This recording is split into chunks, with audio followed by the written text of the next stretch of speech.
Well, I will try my darndest. We are using a process called design build.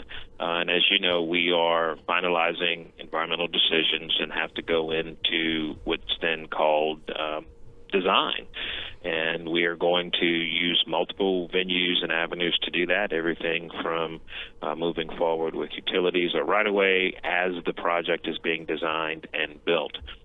We are going to use this design build process because it offers us the greatest flexibility and the greatest opportunity to get value and move much more quickly in a competitive environment where the engineering teams partner with a contractor team to deliver the project as one entity, as opposed to doing something in a linear fashion.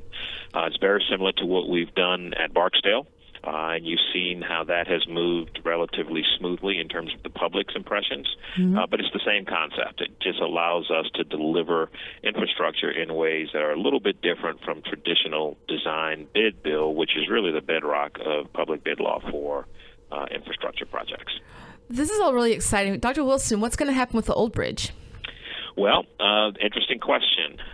Because that bridge is historic, right now the current posture of the environmental document is that it will be restored for 2 lanes, and we will build 2 new lanes in another structure. Using design build does offer us some fast-track opportunities to potentially come up with alternate ideas and concepts. One that I've talked about would make sense would be creating a linear park connecting both sides of the river for a pedestrian bicycle type structure. Another aspect of it, because it's historic, could be requiring it to be relocated. All of those come with cost implications as well as time implications, and design builds is the best opportunity to be creative and to do that. But you're going to build a brand new 4-lane bridge, right? Well, the environmental document right now, and you remember we've gone through a couple of iterations of this where this was supposed to be a repair job to repair the existing Jimmie Davis Bridge. We would not necessarily repair it and build a 4-lane structure. So the environmental document looks at the repair of that structure as a 2-lane bridge and a new 2-lane bridge constructed adjacent to it so that you have 2 lanes in each direction. That's not our preferred, meaning our choice, our preference from a management and operations standpoint, but that's the nature of the environmental process. And so while we are trying to still mitigate that, our hope is to get a brand new 4-lane bridge, but I have to find the way to properly mitigate the existing historic bridge that's there. And that's not a Louisiana decision. This is a national congressional mandate for historic structures. You can't blow it up then, right? I cannot blow it up. And you have to use it in some way. Well, we would have to use it in some meaningful way, whether it's a relocated bridge for some other ulterior purpose, or if it's converting it to a pedestrian bridge. And this is all new from what you told us a few weeks ago. Well, it's not necessarily new. I've always said my preference would be, Shawn Wilson's preference would be to give you a 4-lane bridge because it's a lot better to maintain. And the choice of going to design build is the best potential for that. You may remember 5 years ago when we first talked about it, we talked about how would we manage it if it was a park or pedestrian bridge. And we're looking forward to having conversations with a group of regional stakeholders as we proceed down this path to find a way to do that. And so I think we're on the same page of what we want to give. There are just a lot of mechanics that go into delivering public infrastructure, particularly when you are limited with some resources. While we have a wealth of resources right now at this minute, it's not necessarily always sustainable, and we're going to use our standard best practices to deliver this project. Okay, let me ask you this, because when you were on the air with us, I think it was June 6th, you said that this could become a linear park or a bike, et cetera, but that you wouldn't take the responsibility for it. Local governments would have to. What if local governments say, we have one of our council members sitting here who's like, we don't need another park. Well, I think that's a trade-off. And again, we can't necessarily maintain it.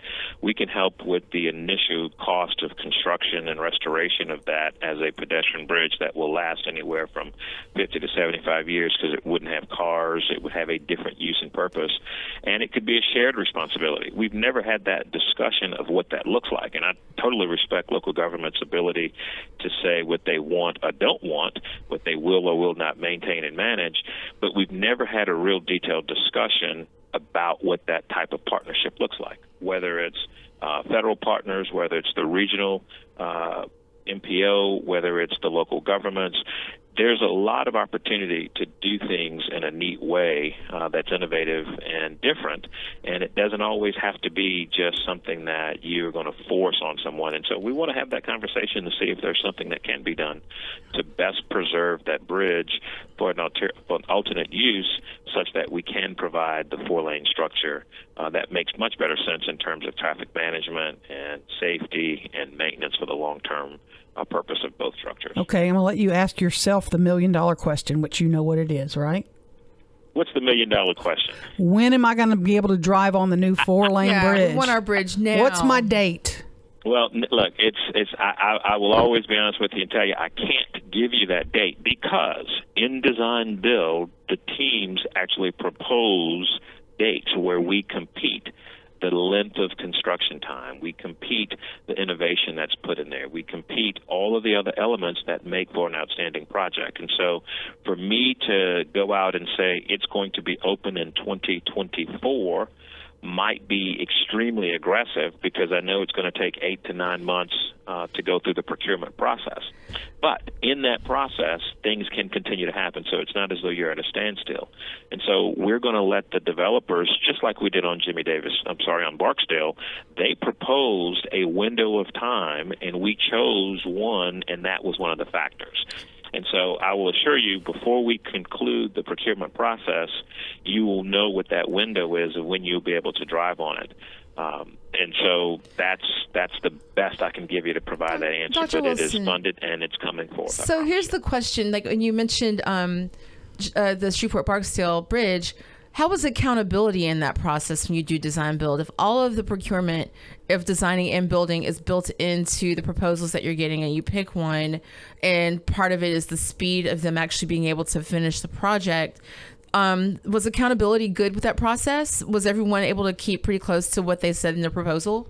Absolutely. And we actually go through a process of QA, QC on the project. There's a formal process for disputing and resolving differences and addressing those. We actually assign risk, where the department assumes some risks and the developer team assumes some risk. And so it is a very effective process. We've awarded over 11 design build contracts, over $1.5 billion, if I'm not mistaken.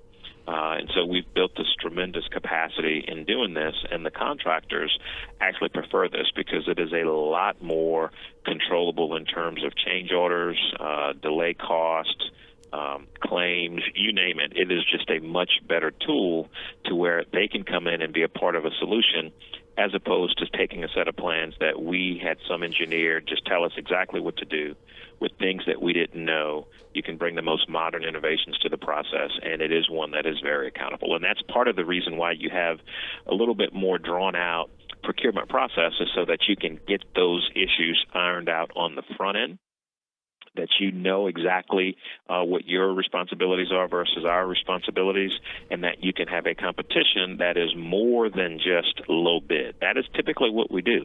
The lowest responsible bidder is the one that typically wins. You get what you pay for in those situations. So if you want extra value, you get to introduce other factors, and that is what we're introducing with Design Build, is a better way of delivering better value for an amount of money that we have to deliver the project within a reasonable amount of time.